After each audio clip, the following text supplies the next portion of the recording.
আসসালামু আলাইকুম প্রিয় দর্শক, অন্য মঞ্চের আলোচনায় আপনাদের সকলকে আমন্ত্রণ জানাচ্ছি। আজ আমরা এমন একজন মানুষকে নিয়ে কথা বলবো যাকে নিয়ে পুরো পৃথিবী এখন দুই ভাগে ভাগ হয়ে গেছে। একদল বলছে তিনি আমেরিকার ইতিহাসের সবচেয়ে শক্তিশালী প্রেসিডেন্ট, আর আরেক দল, অন্য দল বলছে তিনি একজন উন্মাদ। আমরা কথা বলছি ডোনাল্ড ট্রাম্পকে নিয়ে। সম্প্রতি ট্রাম্পের কিছু কর্মকাণ্ড বিশ্ব রাজনীতিতে একেবারে ঝোড়ো হাওয়া বইয়ে দিয়েছে। কখনো তিনি সাংবাদিকদের বলছেন যে কোনো নোংরা বিষয়ে তাকে প্রশ্ন করতে, কখনো আবার হুট করে ঘোষণা করছেন কিউবা দখল করবেন, ইরানের খার্ক দ্বীপ দখল করবেন। কিন্তু প্রশ্ন হলো, ট্রাম্প কি আসলে নিয়ন্ত্রণ হারিয়েছেন, নাকি এই পাগলামির আড়ালে লুকিয়ে আছে কোনো গভীর ব্যবসায়িক চাল? আজকের এই বিশেষ আলোচনায় আমরা ডিকোড করব ট্রাম্পের তথাকথিত পাগলাটে থিওরি বা ম্যাডম্যান থিওরি। আমরা বোঝার চেষ্টা করব কেন আমেরিকার রাস্তায় আজ কোটি মানুষ নো কিং স্লোগান দিচ্ছে, এবং কেন ইরান বা কিউবার মতো দেশগুলো ট্রাম্পের এই বুলিং বা দাদাগিরিকে আর ভয় পাচ্ছে না। প্রথমে শুরু করি ট্রাম্পের শেয়ানা পাগলামি এবং অসংলগ্ন আচরণ নিয়ে। ট্রাম্পের সাম্প্রতিক কিছু সভার কথা ভাবুন। ফ্লোরিডায় এক ইনভেস্টমেন্ট সামিটে তিনি সাংবাদিকদের বললেন, আপনারা চাইলে আমাকে যৌনতা বা সেক্স নিয়েও প্রশ্ন করতে পারেন, আমি জবাব দেব। ভাবুন তো, বিশ্বের সবচেয়ে ক্ষমতাধর রাষ্ট্রের প্রেসিডেন্টের মুখে এই কথা কতটা মানানসই। শুধু তাই নয়, তিনি সৌদি আরবের ক্রাউন প্রিন্সকে নিয়ে অত্যন্ত কুরুচিপূর্ণ মন্তব্য করেছেন। তিনি সৌদি আরবের ক্রাউন প্রিন্স সুন্দরী নারীদের সঙ্গে নিয়ে আয়েশ করেন, অথচ এই সৌদি আরবই তাকে কয়েক বিলিয়ন ডলারের বিনিয়োগ দিয়েছিল। আমাদের এক বন্ধু খুব চমৎকার একটি কথা বলেছেন, ট্রাম্প শুধু শিয়ানা পাগল নন, তিনি একজন নোংরা মানুষও। কিন্তু কেন তিনি এমন করছেন? এখানেই আসে ট্রাম্পের ব্যবসায়িক বুদ্ধি। ট্রাম্প মূলত একজন ট্রানজ্যাকশনাল লিডার। তিনি রাজনীতিকে দেখেন লাভের খাতা হিসেবে। তিনি জানেন মিডিয়ায় যত বেশি বিতর্ক তৈরি হবে, সাধারণ মানুষের নজর তত বেশি তার উপর থাকবে।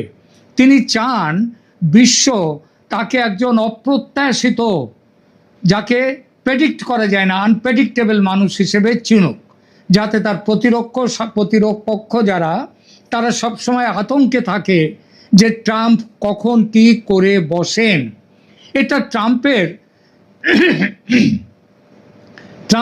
আর্ট অফ দ্য ডিল এবং রণকৌশল। ট্রাম্প একটি বই লিখেছেন, তিনি অনেক বই লিখেছেন ব্যবসাপাতি নিয়ে। ট্রাম্পের বিখ্যাত বই হচ্ছে the art of the deal. এই বইয়ের একটি মূল মন্ত্র হলো, প্রথমে আকাশচুম্বী দাবি করো, বড় দাবি করো, প্রতিপক্ষকে প্রচণ্ড চাপে ফেলো, এতেই অনেক প্রতিপক্ষ ভেঙে পড়বে, এবং যারা ভেঙে না পড়বে তাদের থেকে একটু একটু করে তাদেরকে সুবিধা মতো একটা রফায় এসো। তিনি সেটাই করছেন বিশ্বের সব দেশের ক্ষেত্রে, এবং ইরানের ক্ষেত্রেও তিনি এটাই করতে গিয়েছিলেন। এই যে ট্রাম্পের অদ্ভুত আচরণের একটা গাল ভরা নাম আছে, তার নাম হচ্ছে ম্যাডম্যান থিওরি। এর উদ্ভাবক কে ছিলেন জানেন? এই ম্যাডম্যান থিওরির আমেরিকার আর এক বিতর্কিত president Richard Nixon. Nixon Vietnam যুদ্ধের সময় এমন ভাব করতেন যেন তিনি যে কোনো সময় পারমাণবিক বোমা ফেলে দেবেন ভিয়েতনামে। উদ্দেশ্য ছিল একটাই, প্রতিপক্ষকে ভয় পাইয়ে আলোচনার টেবিলে নিয়ে আসা, তাকে ঝুঁকিয়ে দেয়া। ট্রাম্পও ঠিক এই একই কাজ করছেন। ইদানিং তিনি খুব জোর গলায় বলছেন ইরানের খার্ক দ্বীপ দখল করে নেবেন। কিন্তু একটু ঠান্ডা মাথায় ভেবে দেখুন তো, এটা কি আদৌ সম্ভব? খার্ক দ্বীপ হলো ইরানের অর্থনীতির প্রাণকেন্দ্র, যেখান থেকে তাদের 90 থেকে 94% তেল রপ্তানি হয়। গত মাসেই ইরানের এই খার্ক দ্বীপ থেকে 94% তেল রপ্তানি হয়েছে।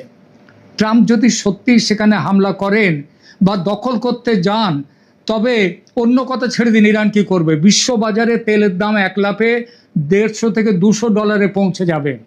আর আমেরিকায় তেলের দাম বাড়া মানেই হলো সাধারণ মানুষের ক্ষোভ এবং মুদ্রাস্ফীতি। সবচেয়ে বড় কথাটা কি জানেন? দখল করা আর দখল রাখার মধ্যে আসমান জমিন ফারাক। ট্রাম্প সৈন্য নামিয়ে বোমা ফেলে দখল করলেন কাকদ্বীপ, কিন্তু দখল রাখবেন কিভাবে? একজন ঝানু ব্যবসায়ী হিসেবে ট্রাম্প কিন্তু খুব ভালো করেই জানেন কাকদ্বীপে হাত দেওয়া মানে নিজের পায়ে কুড়াল মারা। তাই এই দখলের হুমকি স্রেফ একটা ফাঁকা বুলি বা কূটনৈতিক ব্লাফ ছাড়া আর কিচ্ছু নয়। দেখে নেবেন, তিনি আসলে ম্যাক্সিমাম প্রেশার বা চরম চাপ তৈরি করে ইরানকে আলোচনার টেবিলে বসাতে চান।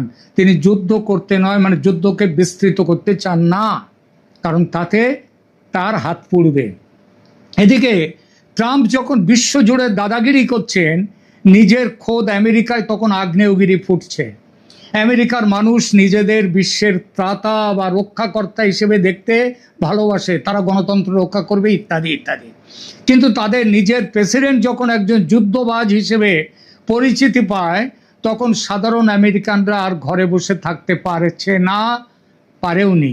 বর্তমানে আমেরিকার 50টি অঙ্গরাজ্যে প্রায় 3100 জায়গায় বিক্ষোভ চলছে। প্রায় 1 কোটি মানুষ রাস্তায় নেমেছে। তাদের স্লোগান, আমাদের রাজা চাই না, নো কিং ইজ ওয়ান্টেড। কেন এই স্লোগান? কারণ ট্রাম্প আমেরিকার 150 বছরের পুরনো প্রথা ভেঙে আমেরিকার ডলারের নোটে নিজের স্বাক্ষর রাখার নির্দেশ দিয়েছেন। তিনি শেয়ার বাজার ধসে যাওয়ার সময়ও নাচে গানে মেতে থাকছেন। সাংবাদিকদের বলছেন, যাদের মধ্যে মহিলা সাংবাদিকরাও ছিলেন, তাদেরকে বলছেন আমাকে সেক্স নিয়েও প্রশ্ন করতে পারো। ভাবা যায় এই হলো আমেরিকার প্রেসিডেন্ট। আমেরিকানরা আজ বুঝতে পারছে যে ট্রাম্প গণতন্ত্রের চেয়ে নিজের ইগোকে বেশি গুরুত্ব দিচ্ছেন। কিন্তু আমেরিকার শাসন ব্যবস্থা এমন যে চাইলেই একজন প্রেসিডেন্টকে মাঝপথে সরানো যায় না, আর এই সুযোগটাই নিচ্ছেন ট্রাম্প। এরপর আসা যাক ইরান ও কিউবার প্রসঙ্গে। ট্রাম্প কি ভেবেছিলেন তিনি হুমকি দিলেই এই দেশগুলো ঘাড় নোয়াবে? এখানেই ট্রাম্পের ব্যবসায়িক অঙ্ক ভুল হতে শুরু করেছে। ইরান কয়েক দশক ধরে আমেরিকার নিষেধাজ্ঞা সহ্য করে টিকে আছে, আর এখন ট্রাম্পের এই আগ্রাসী মনোভাব ও ইরান আক্রমণ ইরানে একটি বিশাল জাতীয়তাবাদের ঢেউ, যাকে বলে ন্যাশনালিস্ট ওয়েভ, সেই ঢেউ তুলেছে। যখন কোনো দেশের ওপর বাইরের আক্রমণ আসে, তখন সেই দেশের মানুষ নিজেদের অভ্যন্তরীণ বিভেদ ভুলে এক হয়ে যায়। ইরান এখন ঠিক সেই জায়গায় দাঁড়িয়ে। তারা বুঝতে পেরেছে ইরানের সার্বভৌমত্ব বিপন্ন করেছে ট্রাম্প, ইরানকে পরাধীন করতে চান ট্রাম্প। অমনি তারা বিভেদ ভুলে ঐক্যবদ্ধ হয়েছে। সেই সঙ্গে ইরানি জনতা এটাও ধরে ফেলেছে ট্রাম্প আসলে ব্লাফ বা ফাঁকা আওয়াজ দিচ্ছেন, তার যত গর্জন বর্ষণ তত হবে না। তিনি ইতিমধ্যেই অনেকটাই হাত গুটিয়ে নিয়েছেন, মুখে অনেক গর্জন করছেন। আগামী দিনগুলোতে এই গর্জন আরও বাড়বে হয়তো, কিন্তু বর্ষণ হবে না। 7ই এপ্রিল পর্যন্ত তিনি বলেছেন ইরানে বড় কিছু করবেন না, তারপরে নাকি করবেন, দেখা যাক। এটা অনেকটা সেই গেম অফ চিকেনের মতো। দুই পক্ষই একে অপরের দিকে দ্রুত গতিতে ধেয়ে আসছে। ট্রাম্প ভেবেছিলেন যেন দুটো গাড়ি, ইরান ভয় পেয়ে তার গাড়ি সরিয়ে নেবে, কিন্তু ইরান প্রমাণ করেছে তারা চোখের পলক ফেলবে না। কে আগে চোখটা পলক ফেলে এইটাই তো কথা, কিন্তু ইরান প্রমাণ করেছে তারা চোখের পলক ফেলবে না। ফলে উল্টো ট্রাম্পই এখন চাপে চলে গেছেন। তিনি কি আসলে ইরানে বড় হামলা করবেন? তিনি কি কাকদ্বীপ দখল করতে যাবেন? তেলের সরবরাহ বন্ধ করার ঝুঁকি নেবেন? উত্তরটা হলো না। তিনি এখন খুঁজছেন একটি গ্রেসফুল এক্সিট বা সম্মানজনকভাবে পিছু হটার রাস্তা। আলোচনার শেষে আমরা একটা বিষয়ে একমত হতে পারি, ডোনাল্ড ট্রাম্প কোনো সাধারণ রাজনৈতিক ব্যক্তিত্ব নন। তিনি একজন ঝানু ব্যবসায়ী, যিনি রাজনীতিকে একটা মার্কেটিং টুল হিসেবে ব্যবহার করছেন। তিনি নোংরা ভাষা ব্যবহার করেন, মিত্রদের অপমান করেন, পৃথিবীকে যুদ্ধের দ্বার প্রান্তে নিয়ে যান। সবই তার শেয়ানা পাগলামির অংশ, কিন্তু আদতে তিনি পাগল নন। তবে ভয়ের জায়গা একটা আছে। সেই জায়গাটা হলো এই ধরনের পাগলামি সবসময় সফল হয় না। ইতিহাস সাক্ষী, অনেক সময় ছোট কোনো ভুল বোঝাবুঝি বা ইগোর লড়াই থেকে বড় বড় যুদ্ধ শুরু হয়ে গেছে। খার্কদ্বীপ দখলের হুমকি দিয়ে তিনি হয়তো সাময়িকভাবে বাজার গরম করছেন, কিন্তু ইরান যদি পাল্টা আঘাত করে বসে তখন পরিস্থিতি কার নিয়ন্ত্রণে থাকবে? ইরান কিন্তু পাল্টা হামলার প্রস্তুতি নেওয়া শুরু করেছে খার্কদ্বীপকে ঘিরে। আর সেই হামলা যদি আমেরিকার মাটিতেও হয়, কেউ অবাক হবেন না।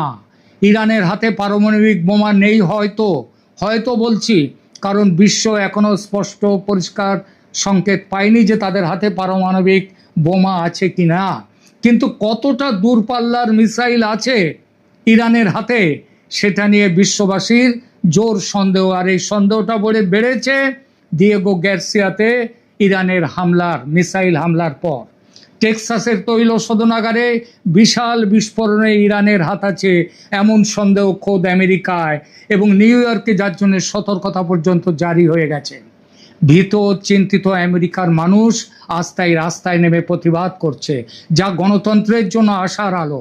কিন্তু একজন শেয়ানা পাগল যখন পরমাণু বোমার বোতামের কাছে বসে থাকে, তখন পুরো বিশ্বকে এক চরম অনিশ্চয়তার মধ্য দিয়ে দিন কাটাতে হয়।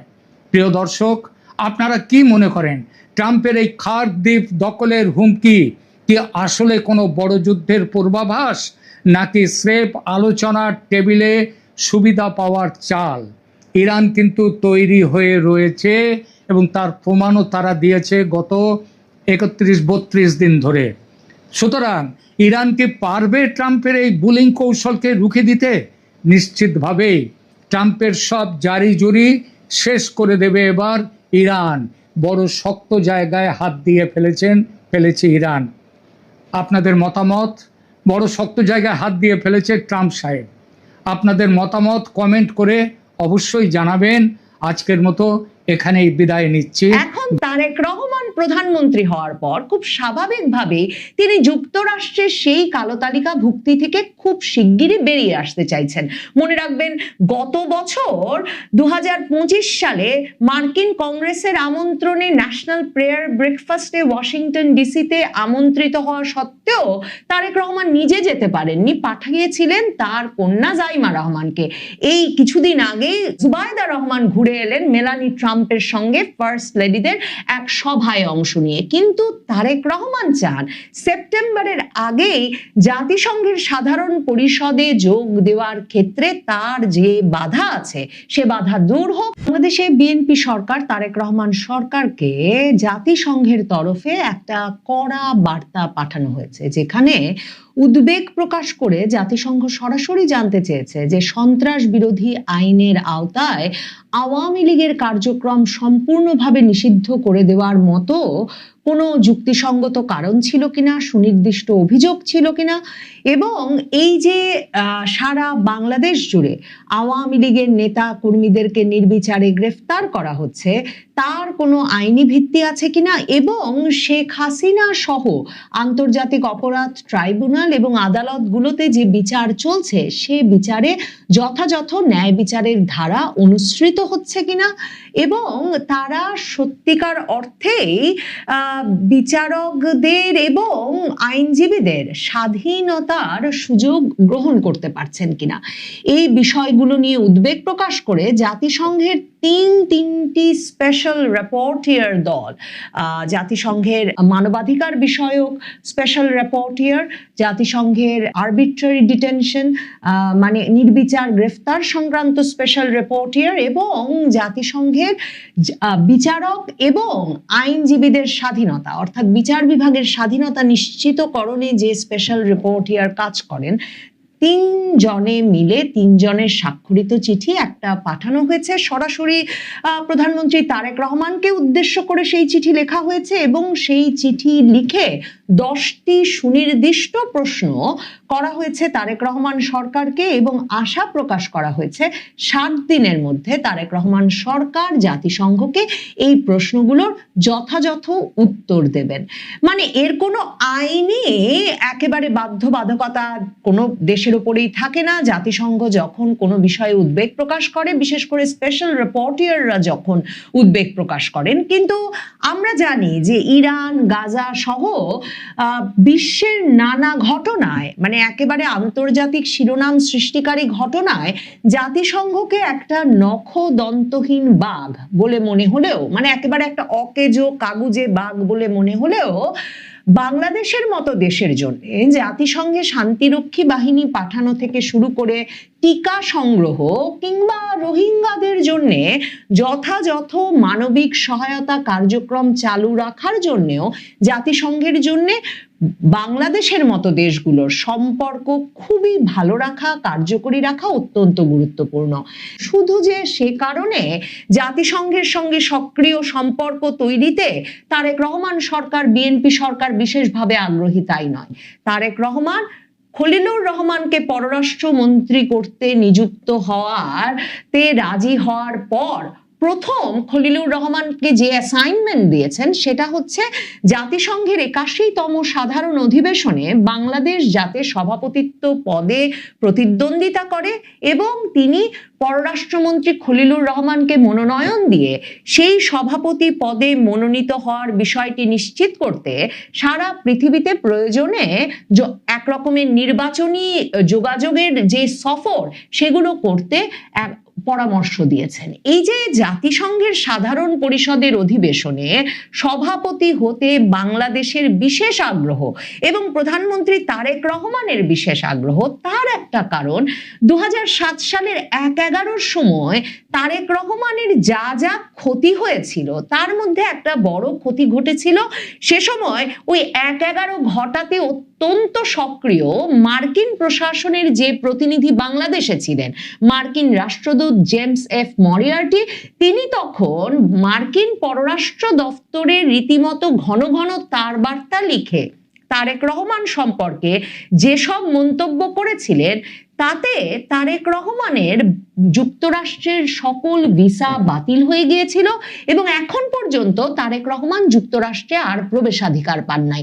জেমস এফ মরিয়ার্টি কি লিখেছিলেন সেসব তার বার্তায়, পরে সেগুলো উইকিলিক্সের ফাঁস করা তথ্য মাধ্যমে বেরিয়ে এসেছিল এবং সে সময় আমরা জানতে পারি জেমস এফ মরিয়ার্টি সরাসরি বলেছিলেন যে প্রধানমন্ত্রী পুত্র তারেক রহমান বাংলাদেশে সন্ত্রাসবাদ আশকারা দেওয়ার একটা কেন্দ্রে পরিণত হয়েছেন এবং তিনি এর মাধ্যমে উন্নয়ন সহ সকল কিছুকে ক্ষতিগ্রস্ত করেছেন তার দুর্নীতি এবং সন্ত্রাসবাদী কর্মকাণ্ডের মাধ্যমে। কাজেই তারেক রহমানের হয়তো একাধিক পাসপোর্টে যুক্তরাষ্ট্রের ভিসা থাকতে পারে, কিন্তু তারেক রহমান জামিন পেলেও যাতে কিছুতেই কারাবাস ছেড়ে যুক্তরাষ্ট্রে যেতে না পারেন সরাসরি সে পরামর্শ তখন জেমস এফ মরিয়ার্টি দিয়েছিলেন এবং তার বার্তার ভিত্তিতে এফবিআই এর তদন্তে তখন যুক্তরাষ্ট্রে তারেক রহমানের প্রবেশাধিকারের চির নিষেধাজ্ঞা আরোপিত হয় এবং তিনি কালো তালিকাভুক্ত হয়ে পড়েন।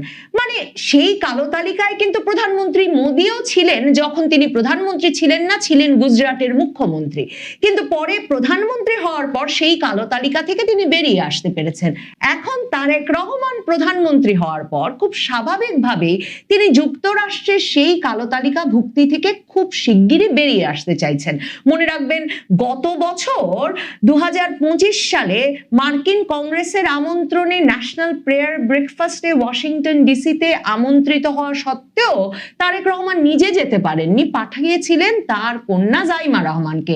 এই কিছুদিন আগেই জুবাইদা রহমান ঘুরে এলেন মেলানি ট্রাম্পের সঙ্গে ফার্স্ট লেডিদের এক সভায় অংশ নিয়ে, কিন্তু তারেক রহমান চান সেপ্টেম্বরের আগেই জাতিসংঘের সাধারণ পরিষদে যোগ দেওয়ার ক্ষেত্রে তার যে বাধা আছে সে বাধা দূর হোক এবং সেক্ষেত্রেও জাতিসংঘ একটা গুরুত্বপূর্ণ ভূমিকা রাখুক এবং সে কারণে তিনি মনে করেছেন যে জাতিসংঘের সাধারণ পরিষদে সভাপতিত্ব পাওয়াটা সেক্ষেত্রে অত্যন্ত কার্যকরী ভূমিকা রাখবে।